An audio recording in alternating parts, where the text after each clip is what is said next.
Hello everyone, welcome to the study hub. I hope आप सब अच्छे से होंगे। तो हम द अफगान रूल जो कश्मीर के अंदर था उसके बारे में हमने पढ़ा लास्ट लेक्चर में, वो ख़त्म हो गया। अब कश्मीर के अंदर, जम्मू एंड कश्मीर के अंदर किसका रूल स्टार्ट हो जाएगा? सिख रूल स्टार्ट हो जाएगा। हम सिख रूल के बारे में पढ़ेंगे। तो थोड़ा सा सिखिज़म के बारे में बेसिक आइडिया ले लेते हैं। देखिए, सिखिज़म का जो फाउंडर है वो किन्हें कहा जाता है? वो कहा जाता है गुरु नानक जी को। ओके। उसके बाद सिखिज़म के अंदर मिलिटराइजेशन जो है ये किसने स्टार्ट की थी? ये की थी गुरु हरगोबिंद जी ने। सिक्स्थ गुरु थे, उन्होंने स्टार्ट किया था। बेसिकली इनको तैयार किया जा रहा था to fight against the tyranny of Mughal rulers. तो इसलिए इनके अंदर जो है इनको एक लड़ाकू कौम की शक्ल में, फाइटर कौम की शक्ल में खड़ा करना था। उसके बाद खालसा आर्मी को किसने बनाया है? गुरु गोबिंद सिंह जी ने बनाया था। और 5 केस जो सिख रिलीजन के अंदर हमें देखने को मिलते हैं, ये किसने लाए थे? ये गुरु गोबिंद जी ने ही लाए थे, गुरु गोबिंद सिंह जी ने लाए थे। और खालसा आर्मी 1699 के अंदर इन्होंने ही बनाई थी। तो इस तरह से अलग अलग गुरु जो आए उन्होंने इनको लीड किया। बाद में बंदा बहादुर आए, इन्होंने लीड किया। इसके बाद जो है मिस्र, याद रखना मिस्र का मतलब क्या होता है? Sovereign state of a Sikh confederacy. देखो, ये मान लो ये एरिया है पंजाब का, ध्यान से सुनना, मैं समझा रहा हूँ मिस्र क्या होता है। इसको हमने छोटे छोटे एरियाज़ में डिवाइड कर लिया। ओके। अब इस सब एरिया के ऊपर ये जो पूरा सर्कल, इसके ऊपर रूल कौन कर रहे हैं? सिख रूल कर रहे हैं। ये बन गई सिख कॉन्फेडरेसी। ओके। अब इसको छोटे छोटे एरियाज़ में जब हमने डिवाइड कर दिया, छोटे छोटे एरियाज़ में डिवाइड कर दिया, ये सिख कॉन्फेडरेसी कहलाई। और हर एक एरिया को एक मिस्र बोलेंगे। ओके। आप समझो, छोटा छोटा एरिया है, एक बड़े एरिया को छोटे छोटे एरियाज़ में डिवाइड कर दिया। ओके। उस एरिया को हम क्या बता दिया? पूरे के पूरे एरिया को कॉन्फेडरेसी। और जो छोटे छोटे यूनिट्स उसके अंदर आए उनको मिस्र बोलेंगे। आप देखोगे जब मराठास के बारे में पढ़ोगे ना, तो मराठास के अंदर भी आपने देखा होगा मराठा कॉन्फेडरेसी बनी होगी। ओके। वहाँ पे भोसले होंगे, वहाँ पे शिंदे होंगे, वहाँ पे बड़ौदाज ऑफ नागपुर, इस तरह से अलग अलग वहाँ पर आपको देखने को मिलेंगे। तो वहाँ पे भी एक कॉन्फेडरेसी बनी थी। इसी तरह से यहाँ पे थी। अब इसी तरह से जो अलग अलग मिस्र थे, इन्हीं मिस्र में से एक मिस्र थी शुक्रचकिया मिस्र। और इस शुक्रचकिया मिस्र को कौन बिलोंग करते थे? आपके रंजीत सिंह जी। ये यहाँ पे लिखने में एरर हुआ है, रंजीत सिख लिखा है, ये सिंह लिख लेना, रंजीत सिंह जी। ओके। तो रंजीत सिंह जी किस मिस्र को बिलोंग करते थे? शुक्रचकिया मिस्र को बिलोंग करते थे। Very important. बाद में 1772 के अंदर जो है ये अपनी मिस्र के हेड भी बन गए थे। अब अगर बात करें हम, देखो सिख रूल कश्मीर में 1819 में शुरू होता है और 46 के अंदर जाके ख़त्म हो जाता है। रंजीत सिंह जी की बात करते हैं तो रंजीत सिंह जी को इन्हें बताया जाता है शेरे पंजाब। अब देखेंगे आराम आराम से किस तरह से इनका राइज होता है। 1799 के अंदर हमने देखा था जमन शाह से लाहौर ले लेते हैं। जमन शाह अफगानी रूलर, उनसे ले लिया लाहौर। 1800 में जम्मू रीजन जो है उसको भी अपने कंट्रोल में लेते हैं। और 1801 के अंदर खुद को महाराजा ऑफ पंजाब डिक्लेयर कर देते हैं। उसके बाद 1809 में क्या होता है? ट्रीटी ऑफ अमृतसर होती है। अब ट्रीटी ऑफ अमृतसर जो, इसके बारे में बताता हूँ। बेसिकली ये हुआ क्या था, नीचे ओवरऑल इंडिया के ऊपर जो है किनका रूल चल रहा था? उस वक्त रूल कर रहे थे ब्रिटिशर्स, ईस्ट इंडिया कंपनी। और ऊपर कश्मीर के अंदर, जम्मू एंड कश्मीर के अंदर रूल चल रहा था महाराजा रंजीत सिंह जी का। अब ब्रिटिशर्स ने क्या देखा यहाँ पर? दो चीज़ें, जियो पॉलिटिक्स उस टाइम की समझा रहा हूँ। दो चीज़ें देखी। एक तो देखा कि महाराजा रंजीत सिंह जी हो, इनको आसानी से चैलेंज नहीं किया जा सकता, लॉस होगा अपना ही। महाराजा रंजीत सिंह जी काफ़ी ज़्यादा अपने एम्पायर को एक्सपेंड कर रहे थे, अपने साम्राज्य का विस्तार कर रहे थे, बढ़ा रहे थे। एक तो ये रीज़न था। दूसरा रीज़न ये था कि ऊपर से खतरा था रशिया का। ओके। रशिया का खतरा था कि कहीं रशिया जो है वो अटैक ना कर दे। तो इसलिए ये लोग क्या काम करना चाहते थे?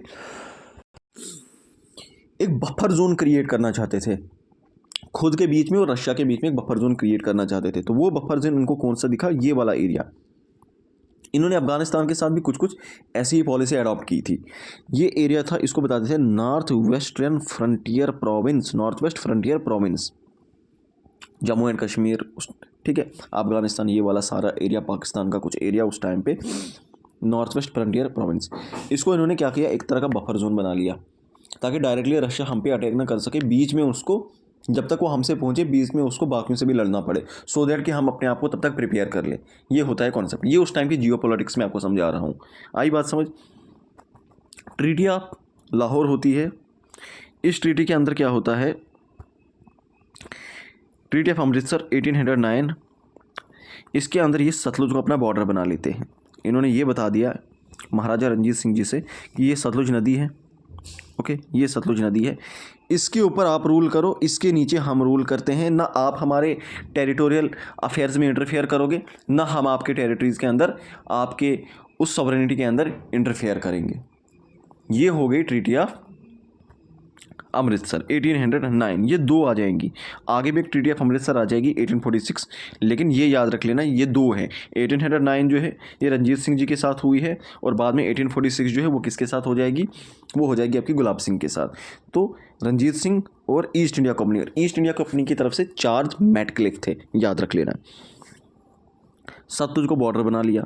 1808 के अंदर क्या हो, 1818 के अंदर मुल्तान को भी कैप्चर कर लेते हैं, और अफगान रूल जो है पंजाब के अंदर ख़त्म होता है। अब अफगान रूल कहाँ पे बचा था, कश्मीर के अंदर 1819 के अंदर जो है वो भी ख़त्म कर देते हैं, और यहाँ पर जो है किसका रूल स्टार्ट हो जाता है, सिख रूल अल्टीमेटली स्टार्ट हो जाएगा। कहानी क्लियर।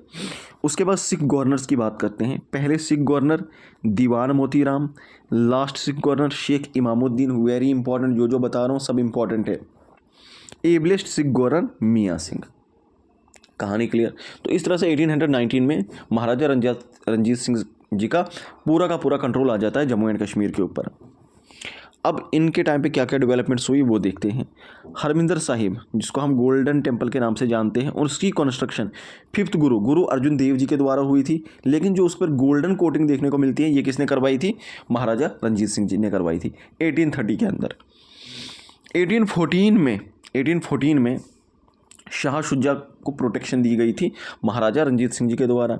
हुआ क्या था बेसिकली, शाह शुजा जो है अफगानिस्तान के रूलर थे, इनका वहाँ पे खुद एक वार ऑफ सक्सेशन चल रहा था, इंटरनल कन्फ्लिक्ट चल रहा था वहाँ पर इनके एम्पायर के अंदर, तो ये अपनी जान बचाकर यहाँ पर आ गए थे। इनको शरण दी थी महाराजा जी रंजीत सिंह जी ने, तो उसके बदले में as a token of appreciation, मतलब थैंक्स के तौर पे उन्होंने उनको कोहिनूर का जो डायमंड था वो उनको दिया था। देखो कोहिनूर इंडिया में ही था, इंडिया से ही अब्दाली उठाकर ले गया था अफगानिस्तान, और अफगानिस्तान से किस तरह से वापस इंडिया में आ गया, और फिर यहाँ से ब्रिटिशर चोरी करके उसे इंग्लैंड ले जाएंगे। तो कोहिनूर की भी अपनी एक अलग कहानी है। तो कोहिनूर महाराजा रंजीत सिंह जी को किसने दिया था, शाह शुजा ने। उसके बाद कुछ हिस्टोरिकल गुरुद्वाराज हैं। तख्त श्री पटना साहिब, जहाँ पे 10th सिख गुरु का जन्म हुआ था, सिख के आगे गुरु लगा लेना। तख्त श्री हजूर साहिब, जहाँ पे खुद इनकी डेथ हुई थी महाराजा रंजीत सिंह जी की। इसके अलावा जो है महाराजा रंजीत सिंह जी की मैं बात करूँ तो इन्वायरमेंट के रिलेटेड काफ़ी ज़्यादा काम किया इन्होंने। इनको इन्वायरमेंट को प्रोटेक्ट करना, उसे प्रिजर्व करना, इसके लिए काफ़ी ज़्यादा इनको खुद को बहुत ज़्यादा शौक था इस चीज़ का। इसीलिए आप देखोगे इन्वायरमेंट के रिलेटेड इनकी बहुत सारी कोटेशंस मिलेंगी। तो उस टाइम पे लोगों को अवेयर करना कि भाई डिफॉरेस्टेशन के क्या रिजल्ट्स होंगे, लैंडस्लाइड्स किस तरह क्यों हो रही हैं ज़्यादा, सॉइल इरोजन क्यों हो रहा है, तो इस सब के लिए अवेयर करने के लिए उन्होंने फ्रांस से एक बोटेनिस्ट को बुलाया था। तो फ्रेंच बोटेनिस्ट थे विक्टर जैकमोंट, उनको यहाँ पर बुलाया था, और पहली बार जम्मू एंड कश्मीर के अंदर बोटेनिकल सर्वे कंडक्ट की गई थी। किसके टाइम पे की गई थी, महाराजा रंजीत सिंह जी के टाइम पे। किसने की थी, विक्टर जैकमोंट। कहानी क्लियर। 1834 के अंदर जो है लद्दाख, गिलगिट, बल्तिस्तान, सिंध, बलोचिस्तान सारा का सारा किसके कंट्रोल में आ जाता है, महाराजा रंजीत सिंह जी के कंट्रोल में आता है।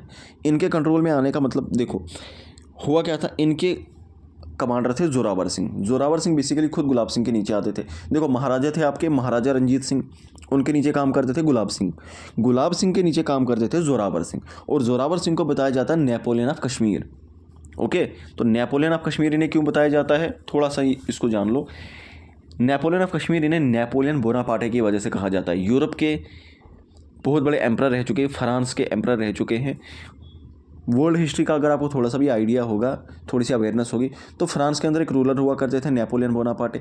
उन्होंने फ्रांस से अपने एम्पायर को एक्सपेंड करते करते पूरे यूरोप के ऊपर उन्होंने अपना साम्राज्य जो है वो डायरेक्ट और इनडायरेक्ट कंट्रोल अपना इस्टेब्लिश किया था। ठीक है, तो इसी तरह से कश्मीर के अंदर भी जोरावर सिंह ने सारे आसपास जितने भी एरियाज़ थे उन सबको अपने कंट्रोल में ले लिया था। तो इसीलिए इन्हें वो टाइटल दिया जाता है नेपोलियन ऑफ कश्मीर का। कहानी क्लियर। 1839 के अंदर जो है महाराजा रंजीत सिंह जी इनकी डेथ हो जाती है। अब जब इनकी डेथ हो जाती है तो इनकी डेथ के बाद क्या होता है, खड़क सिंह बन जाता है नेक्स्ट रूलर। 1839 से 40 कुछ महीनों का रूल रहा, इनकी डेथ हो जाती है। नेक्स्ट रूलर बन जाते हैं नौनिहाल सिंह, उनकी भी डेथ उसी साल डेथ हो जाती है। अब जब नौनिहाल सिंह जी की डेथ हो जाती है, लेकिन इनकी वाइफ, नौनिहाल की जो वाइफ थी साहिब कौर, वो प्रेग्नेंट थी उस वक्त। तो जब वो प्रेग्नेंट थी तो नौनिहाल की जो माँ थी चांद कौर यानी नौनिहाल की माँ यानी खड़क सिंह की बीवी, खड़क सिंह की वाइफ चांद कौर, ध्यान से समझना, कन्फ्यूजन नहीं करना। तो नौनिहाल की वाइफ प्रेग्नेंट थी, तो नौनिहाल की माँ ने ये बोला कि मेरी बहू प्रेग्नेंट है, इससे लड़का होगा डेफिनेटली, और जब वो लड़का हो जाएगा रूलर वो बनेगा, तब तक मैं एज रेजेंट काम करूँगी, उसकी जगह मैं रूल करूँगी। ओके, 1840 में ये रूल करना स्टार्ट कर देती है। नाम रखती है मलिका मुकद्दस के नाम से इन्हें जाना जाता है। लेकिन जो बच्चा पैदा होता है वो स्टिल बॉर्न बेबी, यानी कि माँ की कोख से ही, उनकी माँ की कोख में ही डेथ हुई थी। ठीक है, स्टिल बॉर्न बेबी जिनको कहते हैं, या माँ की कोख से पैदा होते ही या माँ की कोख में ही। ओके, तो उसके बाद क्या होता है, अब जब ये तो नहीं हो पाया यहाँ पे पॉसिबल जो इन्होंने सोचा था, तो रंजीत सिंह जी का ही दूसरा लड़का था शेर सिंह, उसे बनाया जाता है रूलर। 1843 के अंदर उनका मर्डर कर दिया जाता है। उसके बाद आता है दिलीप सिंह 1843 से लेकर 46। अब ये 1838 में इनका जन्म हुआ था। 5 साल की उम्र में ही इनको राजा बनाया था, और इनकी रेजेंट कौन बनी थी, रानी जिंद कौर, इनकी माँ। और इनके टाइम पे क्या होता है, पहली एंग्लो सिख वार होती है। ओके, अब एंग्लो सिख वार, फर्स्ट एंग्लो सिख वार के बारे में जानते हैं। देखो 1809 में जो ट्रीटी हुई थी, ट्रीटी ऑफ अमृतसर, रंजीत सिंह और ईस्ट इंडिया कंपनी की तरफ से चार्ल्स मैटक्लेफ, इसमें उन्होंने बताया था कि सतलुज को हम अपना बॉर्डर बनाएंगे, सतलुज के नीचे महाराजा रंजीत सिंह जी यानी जो सिख आर्मी वो नहीं आएगी, और सतलुज के ऊपर ईस्ट इंडिया कंपनी की आर्मी नहीं जाएगी। लेकिन 1843 में क्या होते हैं, अब क्योंकि ये अंग्रेज़ जो थे इनको बहुत लालच हुआ करता था, इन्होंने सिंध को जीत लिया, सिंध को कनकर कर दिया, तो कहीं ना कहीं सिख आर्मी को ये लगा कि ये ऊपर आ सकते हैं, क्योंकि ये अपने ज़बान के पक्के नहीं होते थे, ऊपर आ सकते हैं। तो ईस्ट इंडिया कंपनी क्या ने इनको प्रोवोक करने के लिए फिरोज़पुर की तरफ थोड़ा और ऊपर मार्च करना शुरू कर दिया, और इसके रिस्पॉन्स में सिख आर्मी ने सतलुज रिवर जो है वो क्रॉस कर लिया कि हम इनको नदी के पार ही रोक लेंगे। लेकिन ये ईस्ट इंडिया कंपनी की चाल थी, वो समझ गए कि अब मौका है सिख की तरफ से जो है, सिख आर्मी की तरफ से जो है, ईस्ट 1809 की जो ट्रीटी थी उसका वायलेशन हुआ, तो हम सिख आर्मी के ऊपर वॉर स्टार्ट कर देते हैं। ओके, तो सिख अंपायर के साथ इन्होंने वॉर करनी शुरू कर दी। अल्टीमेटली क्या क्या हुआ वहाँ पर, क्या नहीं हुआ, आपको ये रिजल्ट याद रखना है। सिख आर्मी जो है इस जंग में हार जाती है। फिर सिख आर्मी के साथ एक ट्रीटी होती है 1846, वहाँ पर ब्रिटिशर्स ने कुछ टर्म्स एंड कंडीशंस रखी थी जो उस वक्त पॉसिबल नहीं थी उनके लिए कि वो फुलफ़िल कर सके। फिर ये क्या काम करते हैं, ये महाराजा गुलाब सिंह के साथ ट्रीटी करते हैं। महाराजा गुलाब सिंह की मैं बात करूँ, देखो थोड़ा सा इनके बारे में जान लो, बाद में फिर डिटेल में नेक्स्ट लेक्चर इनके ऊपर लेकर आऊँगा। महाराजा गुलाब सिंह जी ने अपना कैरियर एज सोल्जर स्टार्ट किया था अंडर महाराजा रंजीत सिंह ही। ओके, तो क्योंकि महाराजा गुलाब सिंह काफ़ी ज़्यादा एबल थे, इसलिए 1822 के अंदर गुलाब सिंह को राजा ऑफ जम्मू डिक्लेयर किया जाता है रंजीत सिंह के द्वारा, कि जम्मू का एरिया जो है वो आप देख लो। ओके, अब ये जम्मू के पर रूल कर रहे थे, तो इनके साथ ब्रिटिशर्स उठे, उन्होंने इनके साथ ट्रीटी की, ट्रीटी ऑफ अमृतसर 1846। उसके अंदर इन्होंने कहा कि भाई आप हमें 75 लाख प्रोवाइड करो, हम आपको पूरा का पूरा जम्मू आपको दे देंगे, जम्मू एंड कश्मीर पूरा आपको दे देंगे। और यही हुआ, और इस तरह से जो है इस ट्रीटी के ज़रिए पूरा का पूरा जम्मू एंड कश्मीर का कंट्रोल जो है वो किसके पास चला जाता है, गुलाब सिंह के पास चला जाता है। वो महाराजा गुलाब सिंह बन जाते हैं, और modern state of Jammu and Kashmir की फाउंडेशन पड़ जाती है, और यहाँ से डोगरा रूल स्टार्ट हो जाता है। ओके, तो डोगरा रूल स्टार्ट हो जाता है जम्मू एंड कश्मीर के अंदर। तो नेक्स्ट लेक्चर हम डोगरा रूल जो है हम देखेंगे, किस तरह से जम्मू एंड कश्मीर में डोगरा रूलर्स आए, क्या क्या इवेंट्स हुए, उस सब के बारे में चढ़ेंगे। इसमें पर्टिकुलरली जम्मू की भी अलग से हिस्ट्री है। अभी तक हम सिर्फ कश्मीर को फोकस लेकर चल रहे थे, लेकिन जम्मू की अपनी हिस्ट्री है। यहाँ पे देव डायनेस्टी, यहाँ पे बहुत सारे रूलर्स आ चुके हैं, उनके बारे में भी हम पढ़ेंगे। ओके, तो उम्मीद करता हूँ आज का लेक्चर आपको पसंद आया होगा। Thank you so much.